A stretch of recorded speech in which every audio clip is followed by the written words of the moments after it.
Happy Rom-Com Month, everybody.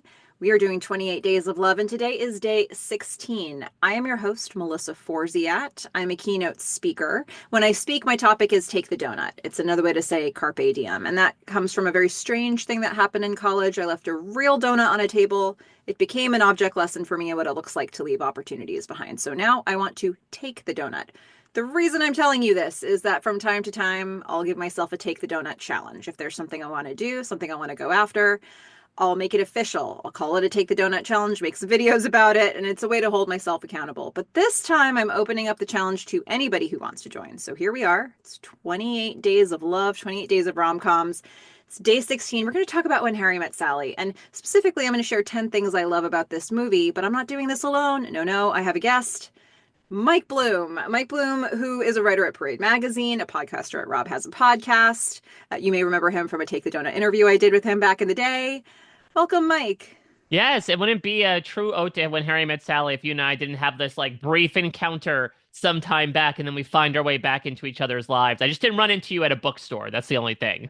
Yeah. I mean, we did a different kind of meet cute, but it was a meet cute nonetheless. I do wonder. I was, partially, especially when they sort of re-encounter for the most permanent time, the third time they truly come back together. I was thinking wonder how this type of movie would work in the social media day and age, because especially in that first third, there's so much discourse about oh, I don't really know what happened to so and so anymore. Or oh, I haven't seen or talked to this person in 5 or 6 years.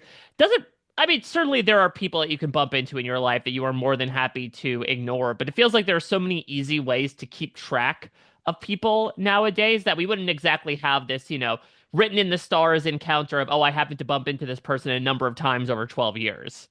I mean, that said, Marie is as close to social media in that day as they could have I know, gone. with the freaking Rolodex file cards that Like, she had. ooh, Oh, here's this married. guy. Here's this guy. Here's this guy. Wild, absolutely wild, but I love it. Oh my goodness. Well, I'm so excited to talk with you about this movie. But first, tell us a little bit about yourself and what your background with this film is.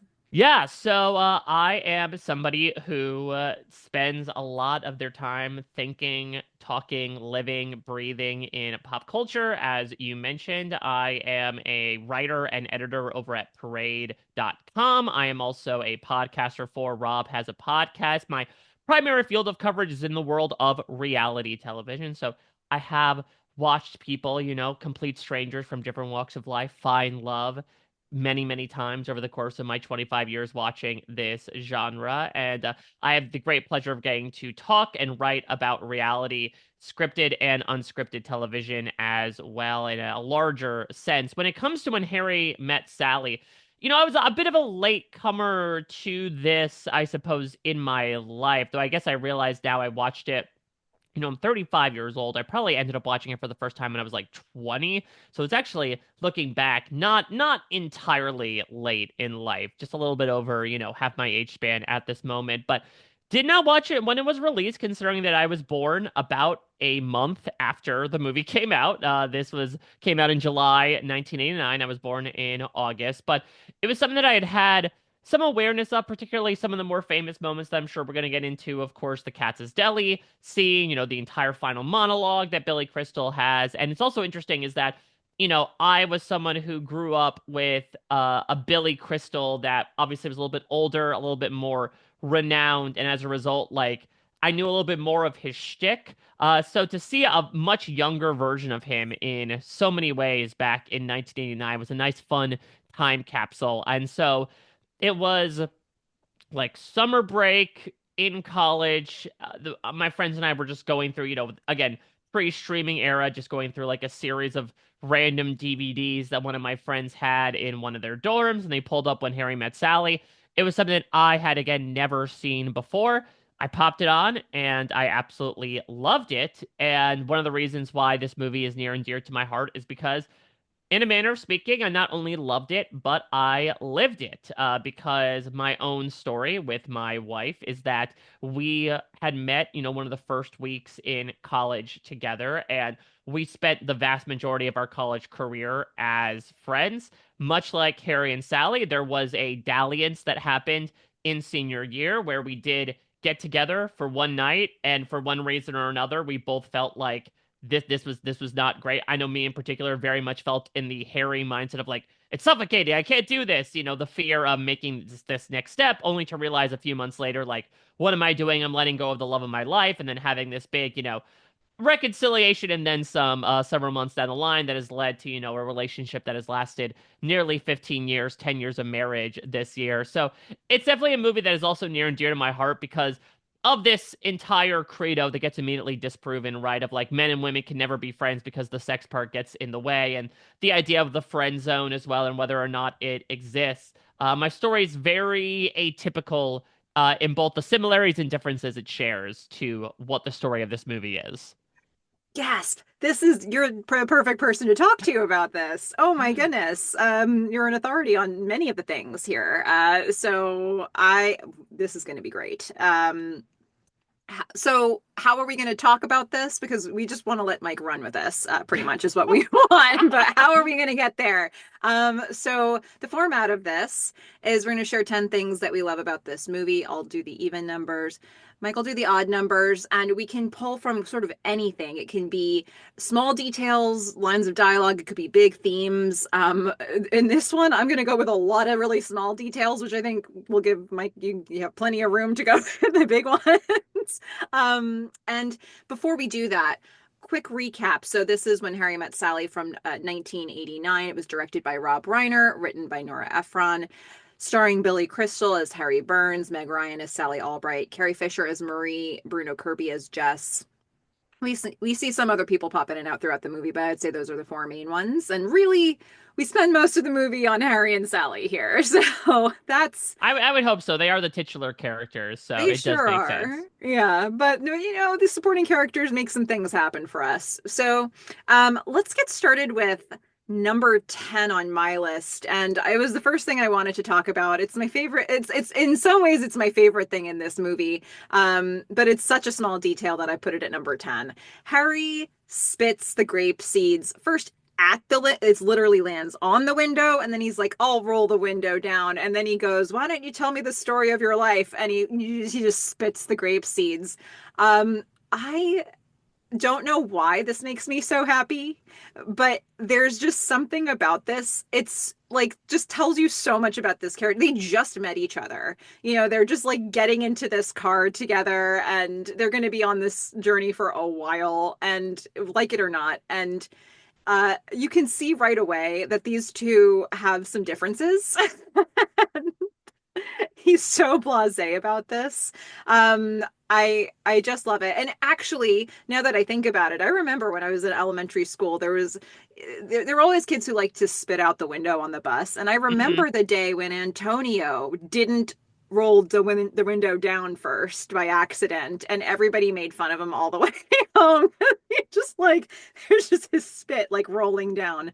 This is a little less gross, but I guess it taps into that memory. So Do seeded grapes still exist? I feel like, I don't know, am I living in my privileged seedless lifestyle? I don't think I've encountered a lot of seeded grapes in my lifetime.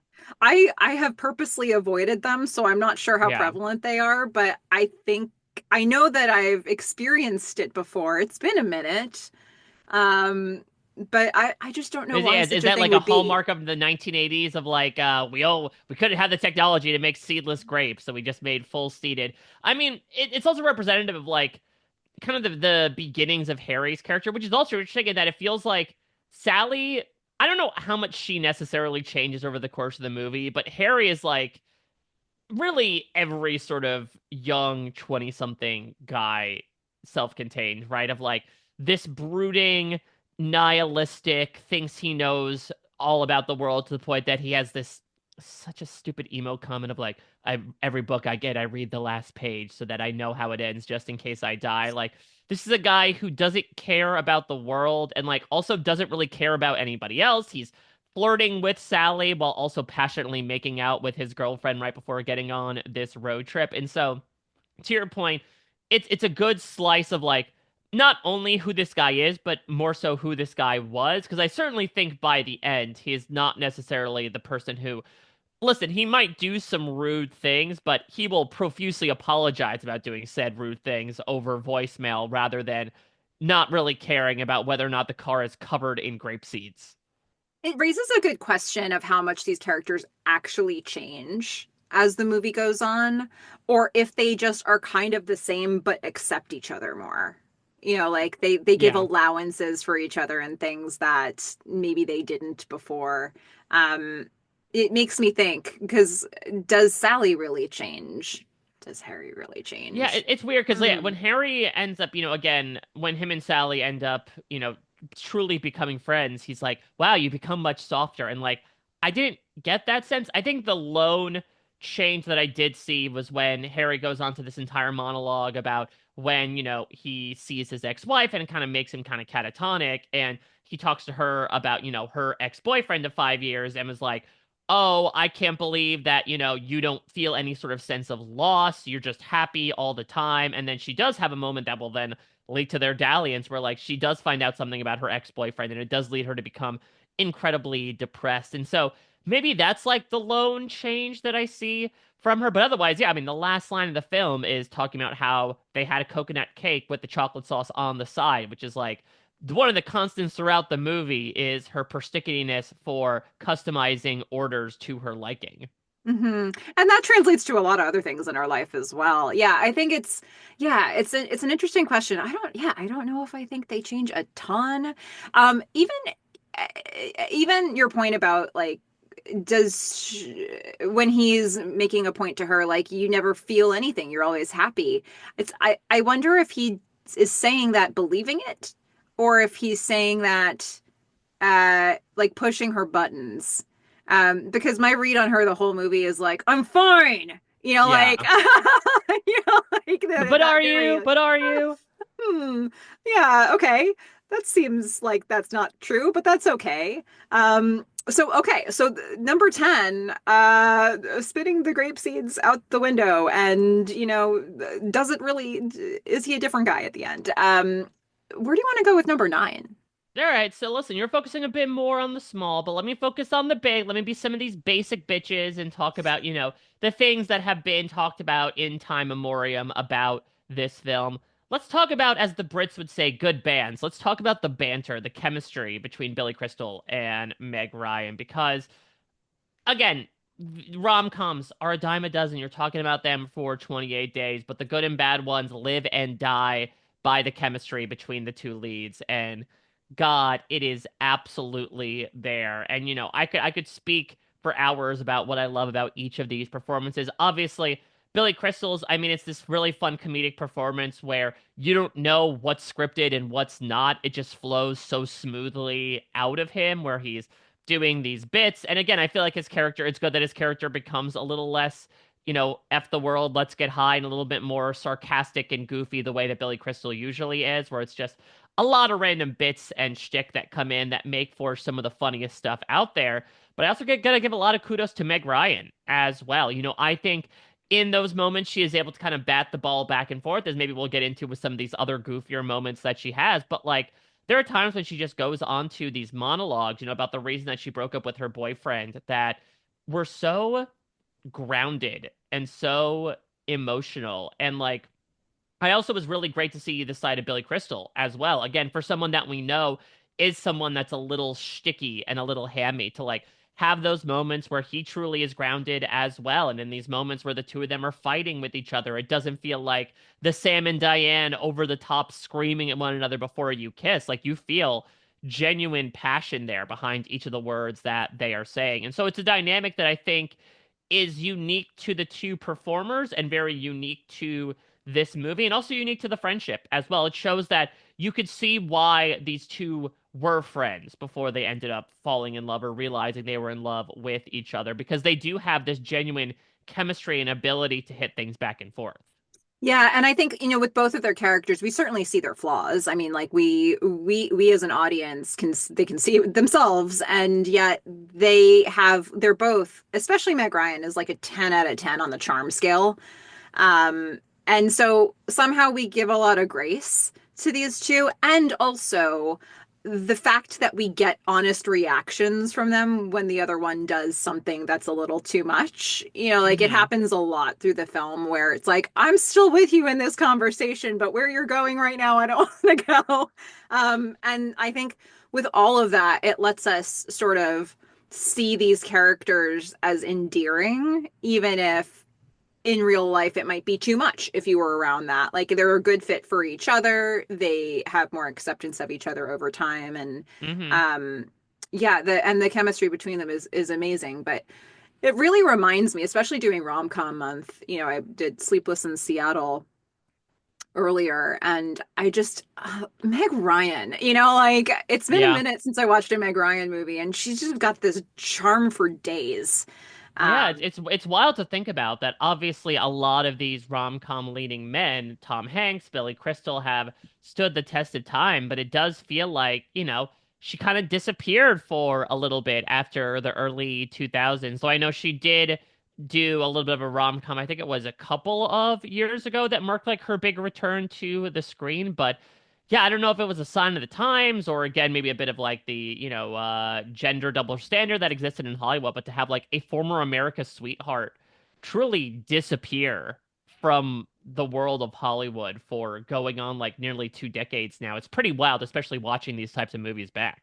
yeah, yeah, oh my goodness. Well, let's actually sort of going with the chemistry.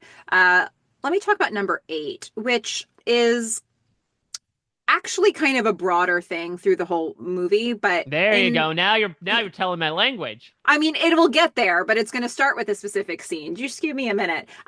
So Harry, in the middle of a fight about how about expressing emotions, because Harry just ran into Helen, and he's all Mm-hmm. upset, and now he's going to attack Sally for not feeling emotions, and they're having this fight, and he's riled her up. He pushed her buttons so that she'd be angry, and then he's like, stop, we just need to hug, like, can I hug you now? Can I just hug you? um Something about doing that sort of in the middle of a fight feels like their entire relationship to me. Just in that one scene where they have this interesting capacity to put things on a shelf, like, we're in a fight, but we're going to do this thing anyway. We're going to go to this event together, or they certainly feel the drama and the tension, but they never let it be the thing that ended it. And to see him do that in the middle of the conversation was, to me, just like emblematic of being able to say, wait. We're not on the same page right now, but this is important. And it reminds you as an audience member, like, oh yeah, there's a reason we're tracking these people. Like there's a reason that this is probably going to end well. And this is probably it, because they can put the feelings aside when they need to and say, I still love you. Like, even if we're in a fight. Yeah. So, yeah. Yeah, and that makes it, I think, all the more significant when we do reach this almost inevitable in rom-com like act 2 into act 3 breakup, right? Where like the two of them decide to stop talking with one another, or like are largely separated. They're going to have this big fight at the wedding. And so that does feel significant because yeah, to your point, they have certainly gotten in spats before, and it's interesting to see the range because they start by getting into a number of conflicts the first couple times they happen to run into each other, and then like for whatever reason, I think it's just the time that both of them are in each other's lives when they meet each other for the third time, which is like basically a place of loneliness, let's face it, that they feel incredibly, solitary, that they feel like, all right, well, listen, any port in a storm at this point. Like, I'm not looking to hook up with this person, but like they're interesting. They certainly had an impact on me, even if I don't remember their name the second time we met. Let's talk here. Let's try to build something from that. And so that speaks to, though, again, like I mentioned, why it makes so much sense that this ends up kind of segueing into a romantic relationship, and how we don't need to see the romantic relationship by the end of the movie. We just need to see them kiss and have it be confirmed in this sort of talking head afterwards that, like, and they all lived happily ever after, because it showed that these personalities are so compatible for each other, and does show, to your point, the very vital thing in a relationship, which is like, not every fight needs to be life or death. Like, you can certainly disagree with one another, but it's like when you hear your parents fight and then you very anxiously ask, like, okay, are you guys getting a divorce now because you fight? Like, no, if you truly care about somebody, you will acknowledge the disagreements you have, but then be able to also keep in your head at the same time the feelings you have and the care and the idea that you're not going to throw that all away for fundamentally disagreeing on something, whether small or large. And so it's yet another moment that I think does a really nice job of setting up why these two work so well together, is that even into your point, their most heightened moments of passion and ferocity, they're still like, okay, and then we're gonna get back together and we're gonna, like, meet at the cloisters later on and do funny accents for each other the next day. It's not exactly wiping the board clean, but it's more so an acknowledgement of like, yeah, I know who I'm friends with. Yeah, yeah. It's like it's bigger than this, what we've got. Yeah, so good. Okay, well, okay, so that was number 8. Where do you want to go for number 7?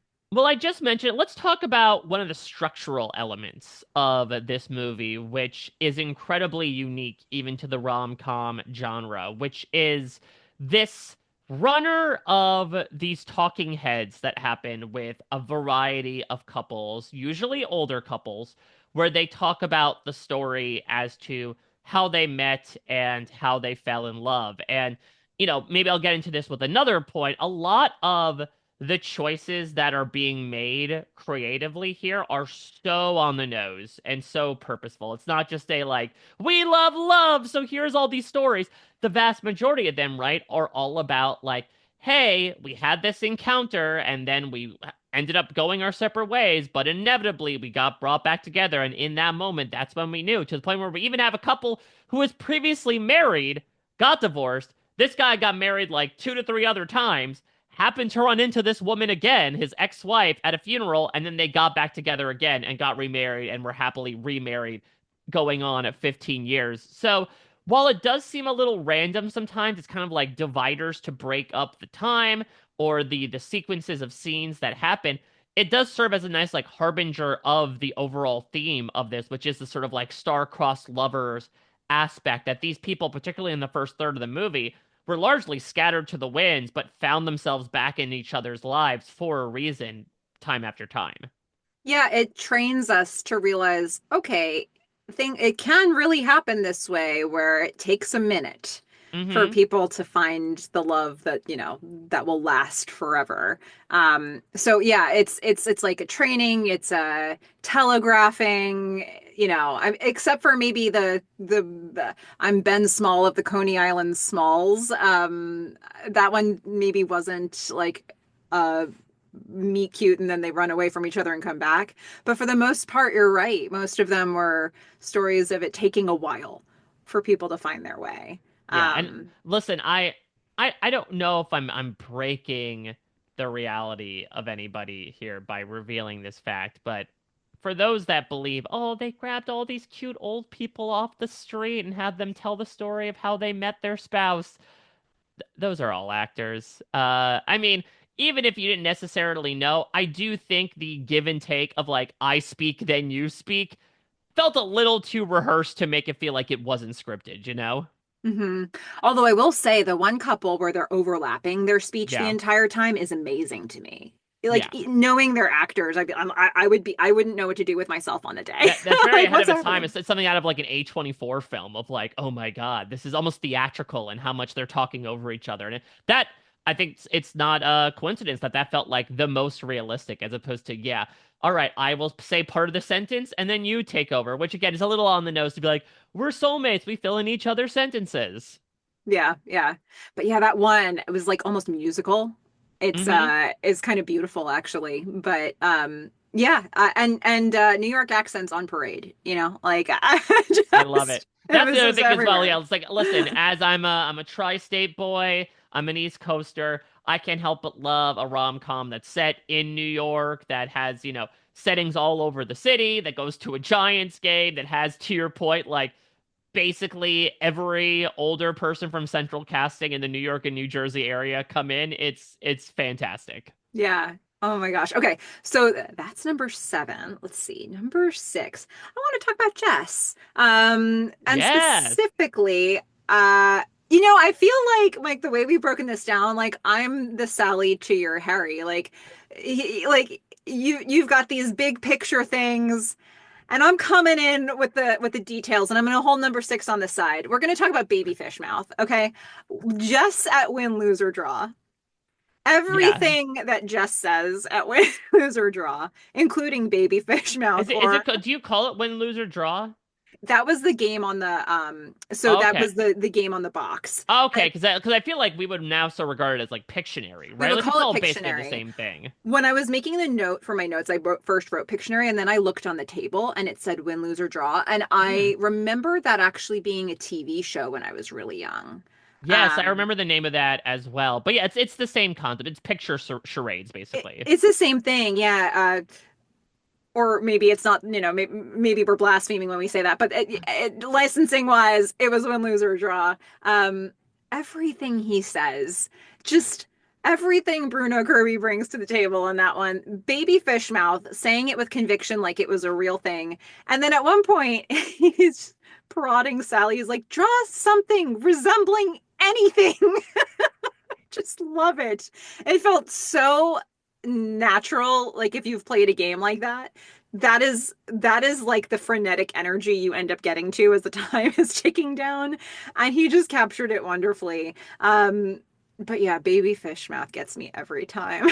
Yeah, I mean, a lot of lines that Bruno Kirby says because it almost feels like, again, to talk about how Harry's character is different, notably when we see him in quote unquote the present than he was 12 years ago. It kind of feels like Jess is that version of Harry from long ago, and that, like, he is this writer that's penning all of these op-eds apparently about how, going out to dinner in the 80s is like theater in the 60s. It's only for show. There's no passion behind it. Like, this is a very opinionated yet like kind of aloof man, but he has some great lines once he's introduced. I love when they go to the Giants game and he gets hung up on "you made a woman meow," or maybe that's when they're at the batting cages. Like, he gets a lot of really funny stuff, and he works so well against Billy Crystal, which says a lot considering that like Billy Crystal can be like a freight train, a one-man wrecking ball when it comes to just like sucking up all the funny in a scene. And maybe I'll add this as a corollary as well, the side to your side. I'll add Carrie Fisher onto there as well. I think, especially, let's face it, as much as we love the original trilogy of Star Wars, with the exception of Harrison Ford, those actors were not able to find a lot of work following those films. And so it's always nice to see Carrie Fisher outside of, the Leia Organa dress and wigs. And so to see her personify, this character that's so hung up on this married man, assuming that he will one day leave his wife, and then also to have, the fun coincidence of Harry and Sally being set up by the other person to go on a date, only to have those two people fall in love is just fantastic. And then like to see the wonderful combination of Jess and Marie together. Like Hmm. I also wrote Pesto's the quiche of the 80s. Get over yourself, like the just something about that. It just is right from the very beginning for them. And everybody at the table knows it. And yeah, those characters add a lot. And there's a lot of dialogue from them that just sort of slips in Yeah. underneath the Yeah. conversation. Well, because the relationship, I mean, this movie is really interestingly paced because it is only an hour and a half, yet we do spend, especially the first half, like moving through 12 years, basically. That these are characters that are only really playing a major role in like the middle 20 minutes of the movie. So they're a little underdeveloped, obviously, by comparison, but like Bruno Kirby and Carrie Fisher are able to make a meal out of it with a side of pesto and be able to like make something out of a pretty underdeveloped couple that just happens to be in the right time in the right place. Yeah. Oh my gosh. Okay, so that's number six. And what do you want to bring in for number five? Number five, I want to talk about the surprising musical talent behind the scenes of When Harry Met Sally. Because when I saw these names on the credits, I totally forgot about this. But the music, it's very jazzy. It's a lot of It Had to Be You, but there's some like other stuff in there. There's a use of Walking in Winter Wonderland, where again, very on the nose. They cut to Harry and Sally when the singer sings, he'll say, "Are you married?" We'll say, "No, man." There's like a song on New Year's Eve that's like when friends become lovers. In fact, one of the final scenes, right, is like New Year's. They say, "What does Auld Lang Syne mean?" It means with old friends. It's like, okay, we understand what's going on here, but the music is arranged by none other than Mark Shaman. And if you don't know who Mark Shaman is, he is a massive figure in the world of Broadway. In particular, became famous for penning I think it was the music and lyrics to Hairspray, as well as a bunch of other different musicals. He's currently working on the Broadway adaptation of Smash right now, but he's also worked on so many other movies and TV shows as well, including When Harry Met Sally. And I totally forgot about this as well, that the person who helped bring those arrangements to life is none other than Harry Connick Jr. And I think he sings at least one song in this movie as well. Yeah. Well, did he sing the opening It Had to Be You? I don't know if he did. Maybe he did. I know he sang one of the New Year's songs. That's for sure. Because I recognize that croony tone. Yeah, Harry Connick Jr., his career, I feel like he was really on my radar when I was a teenager. So like I Yeah. guess we're looking at 90s. Yeah, because he was like doing that spot on Will and Grace. He was, he had that brief glint in Independence Day. He had an awesome album that came out probably early to mid 90s that I really enjoyed. He was in Hope Floats, I want to Mm-hmm. say, with Sandra Mm-hmm. Bullock. And I always feel like he fell off my radar, so I felt like he fell off everybody's radar. But then, like, I think he had a talk show. Like, I think he's Yeah. done a lot of stuff. He's done a good He's amount. been So around. yeah, so like this is when my reality TV nerd comes in. He was a judge on American Idol towards Okay. the end of their first run on Fox, which I think then segued into the talk show because it's like, oh, Harry Connick Jr. can be a personality as well. But otherwise, yeah, it's little Meg Ryan-esque. He kind of like disappeared in particular from on-screen roles. He sort of like pops up from here or there. He was God, if you remember this, when they were doing the live musicals on NBC, they did Annie Live, and he was Mhm. Taddy Warbucks.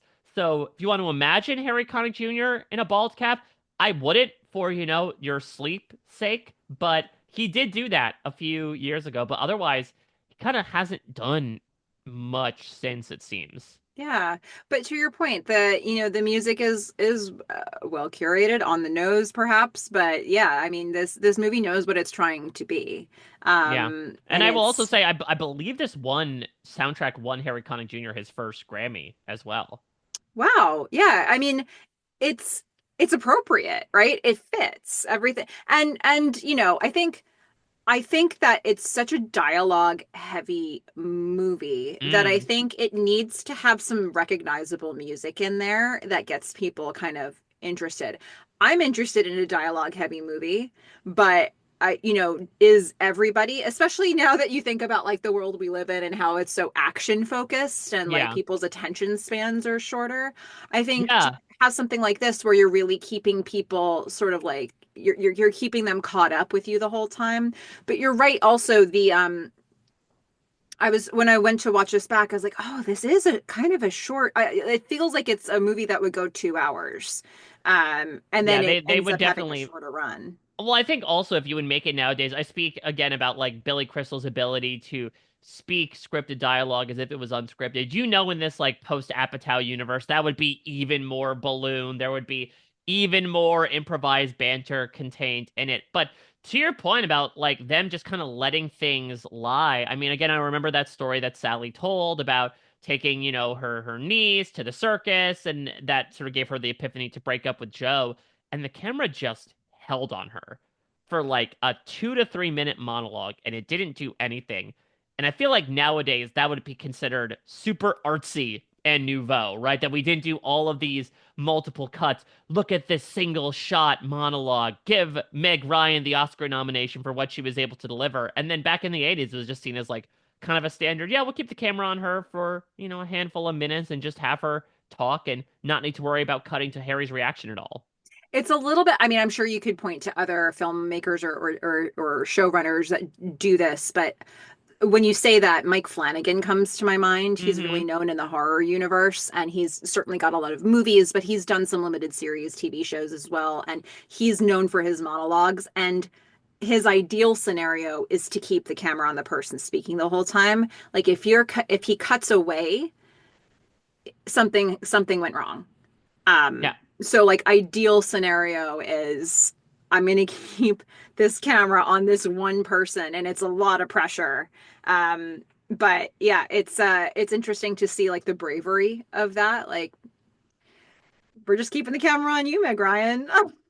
Whatever happens, happens. Yeah, but I also feel like again it's odd to say braver because I feel like even back then that was just like the norm, Yeah. you know? So I don't know if it's just to your point whether it's attention spans, whether it's just the way movies have been made, but it's moments like that that did make me feel and again a moment to like sit down in that for a movie that is definitely short by modern day standards was such a sign of the times yet so incredibly unique nowadays. Mm. Okay, so that was number 5. Let's keep it on Sally for number 4. Technically, this is I like everything else, a dual Harry and Sally scene, but rocking out to Surrey with a fringe on top. And Harry starts the song. He's next to the karaoke machine. Mhm. He's doing this publicly, and she's like, Yeah, I no, don't it's interesting. know. I don't know if this is another win, lose, or draw Pictionary scenario. Like he doesn't say karaoke machine. He says, "Oh, it's one of these singing machines," and has to like describe what it is. I don't know if it's just because maybe karaoke wasn't as mainstream in '89 as it is today, where I feel like everyone would be like, "Oh yeah, it's a karaoke machine." You don't have to describe that. Yes, there's a backing track, and you get to sing the lead, and there's no words to it. See, I feel like we did call it karaoke, but I wonder if was it licensed? Is that a brand name? I don't think it is. I don't know if that's like a Kleenex or anything. Yeah. Oh, I have to do some digging on that one. Um, so he starts off this song. Sally's like, "Oh, I don't know. We're in a public place." And then she starts singing reluctantly.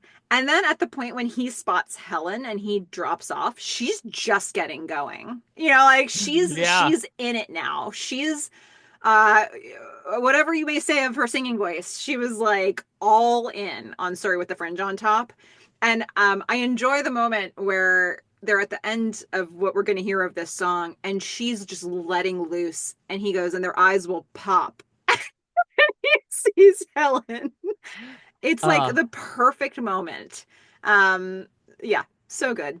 Yeah, and also again, it shows sort of the what he's able to bring out of her, right? In that like Billy Crystal, again, he just performed on Broadway a couple of years ago. Like this is kind of a bit of a song and a dance man, even if he's not known to have the strongest voice. And but no offense to Meg Ryan, it's abundantly clear in this scene, unless she purposely was a little tone deaf, that she is not the greatest singer. But like Harry's able to suck her in and have her belt her lungs out.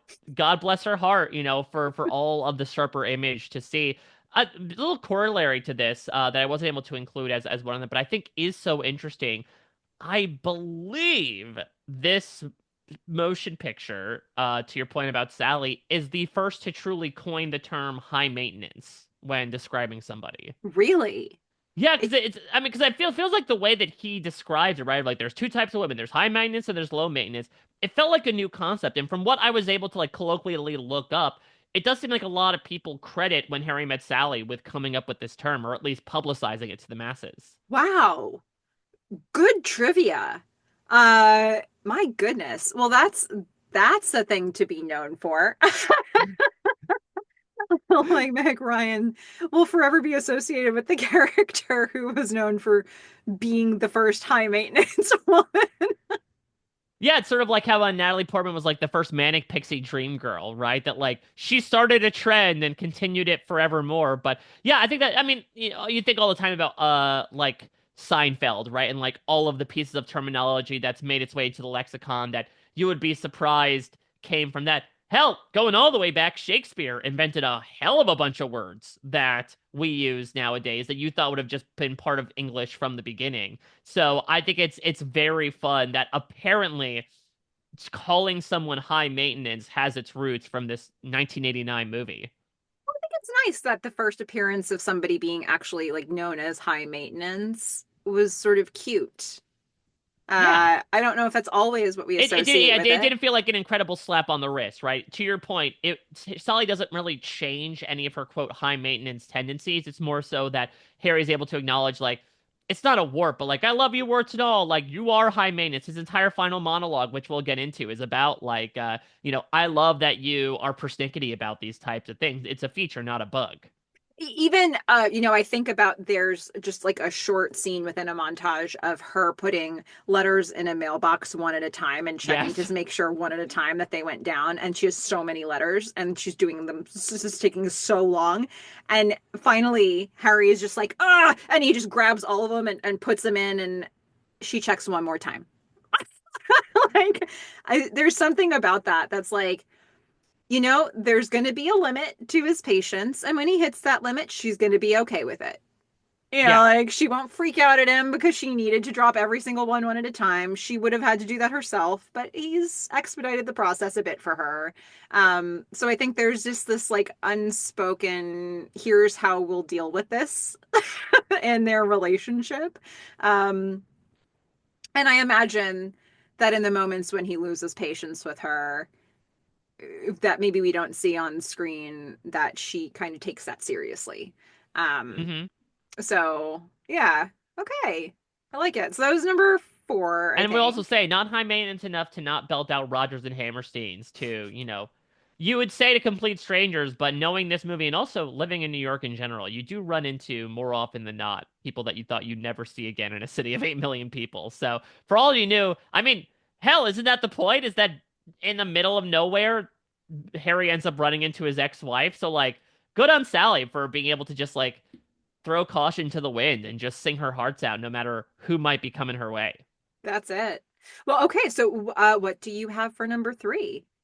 So number three, this is when I start getting into the tried and true stuff that happens in When Harry Met Sally, but I think we'd be remiss not to discuss it considering we are taking the time to sit down and talk about this. And speaking of sitting down to talk, let's go to the deli. Let's talk about that iconic scene, which, listen, time is a flat circle. I don't know if you saw, was recently referenced in a Super Bowl ad last week.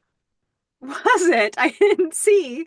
So it Oh was my for, gosh. it was for Hellman's mayonnaise, which look kind of works on multiple levels considering what the discussion topic is. But yeah, it featured Billy Crystal and we talked about Meg Ryan kind of disappearing from our lives. They got together to kind of do their own reenactment of the scene. Let's just say the orgasm scene where Sally is able to display to Harry like, okay, you're women have the capacity to fake it more than you know, Mr. Lothario. And again, we talk about, speaking of Sally, not being afraid to make a fool out of herself in public, just going all the way, we should say, in a manner of speaking, in the diner with people looking on. It is the most iconic scene from this movie. I'll have what she's having is the line that has truly, besides high maintenance, has kind of transcended this film.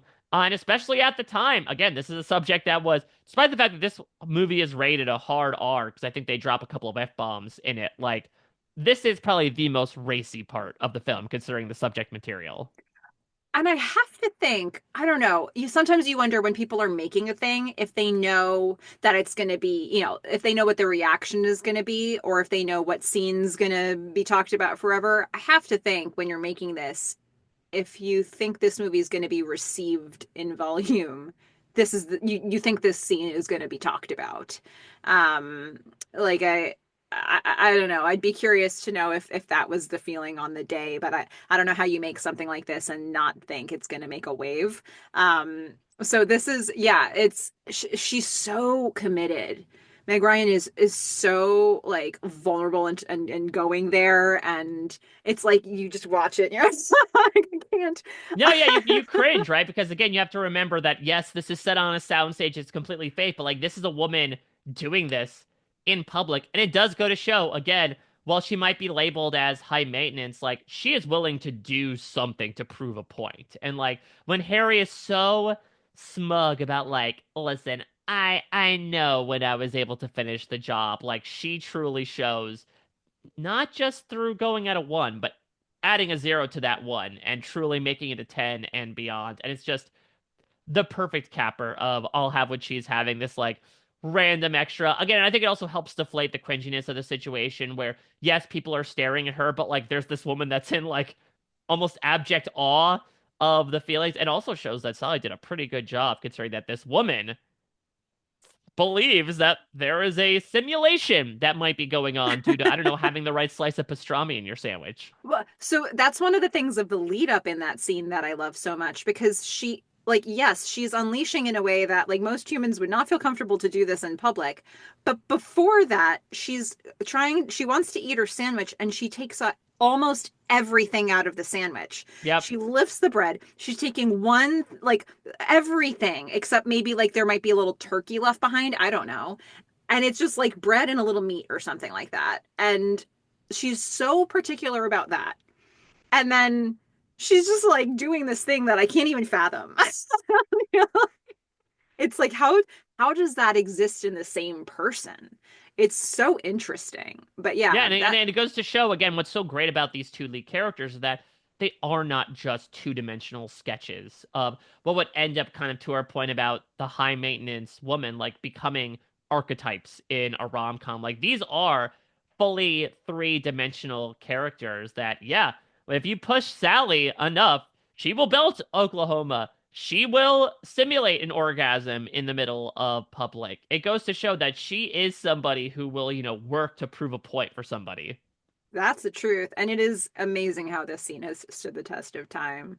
Well, okay, let's go to number two. Yeah. I always think about this one. And again, I'm keeping it with the small details. I'm doing the Sally on this one. So, this time I want to talk about Harry. Harry leaves, we know, a series of voicemails trying, at the end they're in a big fight. Hmm. She's not returning his calls. She's not picking up the phone. He leaves yet another voicemail for her to apologize. And he's like, "Okay, so either A, you're not at home, B, you're home but don't want to talk to me, or C, home, desperately want to talk to me but trapped under something heavy. If it's A or C, call me back."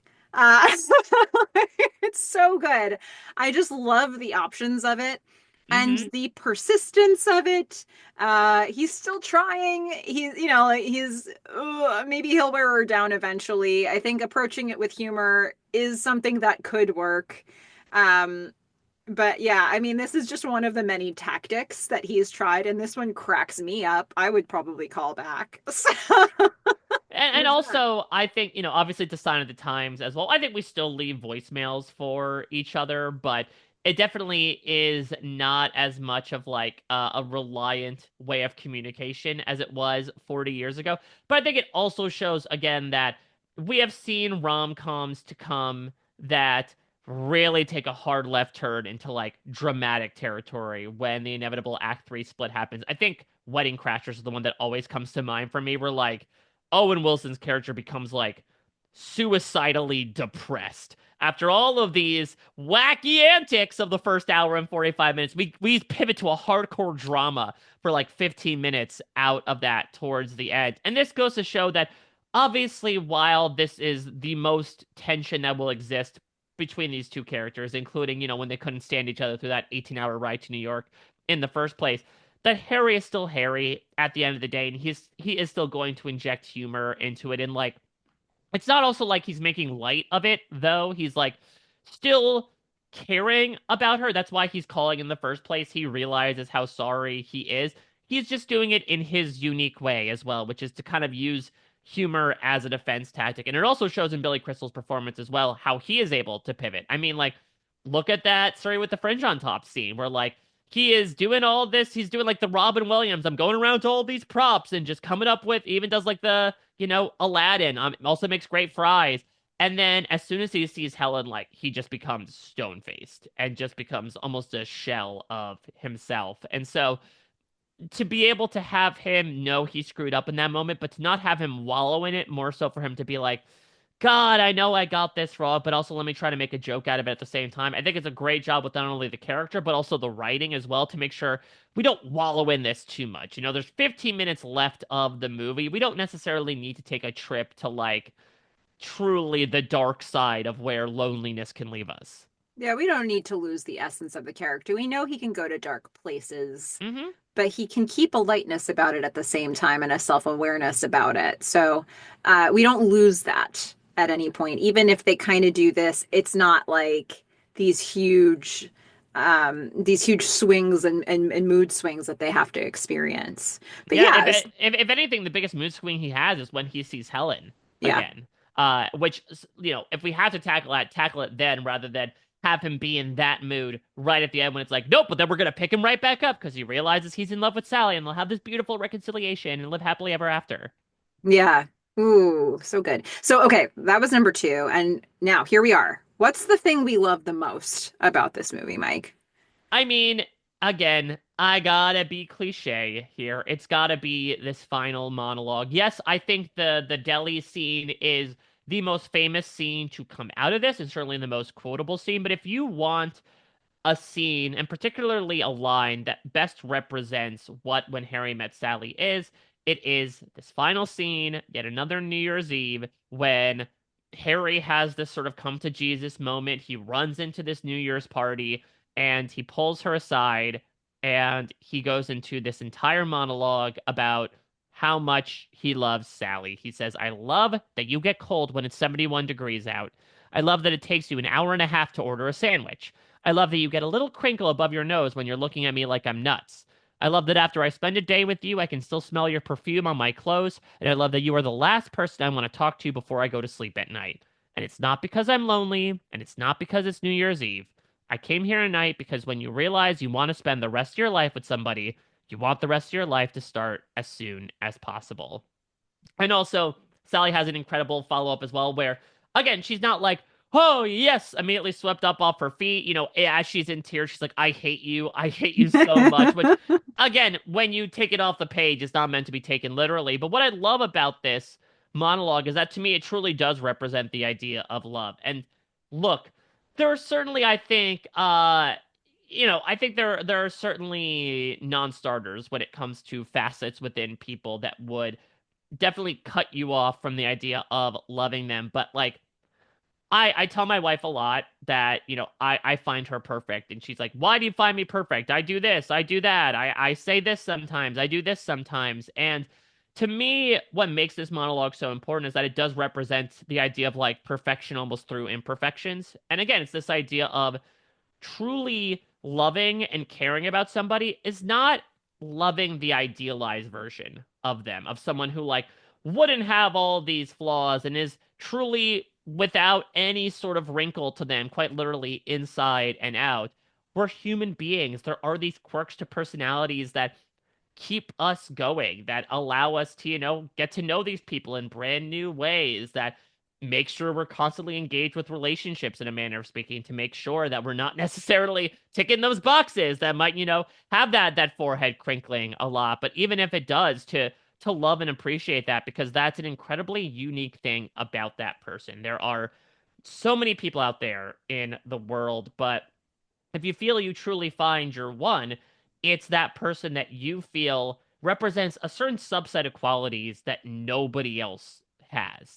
This unique conglomeration of, aesthetics, personality, history, opinions, etc., all packaged into one stack of meat that's standing in front of you. And when you know in that moment that that is your sack of meat, it's a beautiful way to realize like love is being able to embrace this person fully and to be able to realize like I don't want you to order things just like everybody else. I don't want you to stop complaining that you're cold when it's 71 degrees outside. Those are things about you, and I fell in love with you. If you didn't have that, it's not to say I wouldn't fall in love with you, but it's those types of things that inform who you are as a person, and I love the person that you are. Spoken like a man who has lived the friends to lovers trope. Yeah. Yeah. No, that's the thing is that, and listen, every relationship is different as those couples, real or not, talk about. And, I certainly come from a very unique situation like Harry and Sally, where I got to know a good amount about my wife from a personality basis before we ended up becoming romantic. I'd got at least some sense as to who I was, getting together with, and that might not be the case for everybody. But, even then, as I got to start dating her, and especially once I started living with her and eventually marrying her, I found out other things about him. And it's just sort of then almost like being added to the list of who they are, of the qualities that we're finding out about them. It was always a part of them, but it's more so discovering items on that list rather than feeling like, okay, we could check this off and then do away with it. It's not a grocery list. It's a set of personality traits that make us who we are and make us unique from the person we're sitting next to. I mean, I don't even want to add a single thing to that. This is beautifully said. I think it's one of the strengths of this movie. They love each other because of and in spite of all of the things about them. So good. Well, everybody who's listening, that was 10 things we loved about When Harry Met Sally. But what do you love? Because there's a lot of things we didn't even mention Oh here. yeah. Let's be honest.